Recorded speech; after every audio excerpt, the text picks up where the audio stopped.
اللي بيخلي طفل حبيب الله وقريب من القلب المفروض يلغي رحلة طيران على متن أكثر من 100 راكب. بحال لك شو القصة؟ ب 6 أوغست 6 هذا الشهر رحلة طيران تابعة لبورتر ايرلاينز رقم بي دي 444 عم تستعد للإقلاع من مطار فيكتوريا ببريتش كولومبيا ومتجهة إلى تورونتو.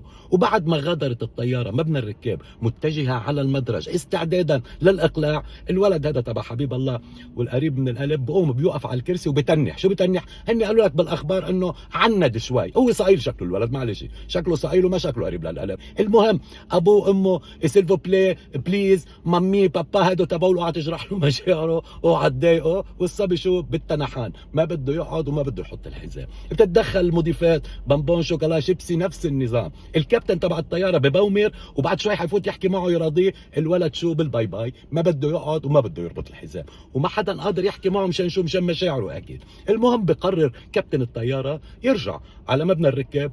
قال لك بنزل الولد وامه وابوه وبنزل امتعتهم، وهيك حصل. رجعت الطياره على مبنى الركاب ونطروا لنزلوا الامتعه. بالحقيقه هذا الوقت اخر الطياره عن الساعه 12:30 بعد منتصف الليل، وبحسب قانون مطار فيكتوريا ما في طيارات بتقلع بعد الساعه 12:30. شو سبب للركاب الموجودين اللي اكثر من 100 راكب ينزلوا الكل وينطروا بمبنى الانتظار بالمطار ليجدولوا لهم رحله ثانيه. اخذ الموضوع يوم كامل. بالحقيقه لو كنت انت احدى الركاب كيف كنت حتشوف هالولد اللطيف الظريف القريب للقلب هيدا بعد ما نشورك النهار كله؟ هل هو قريب للقلب ولا قريب للكعب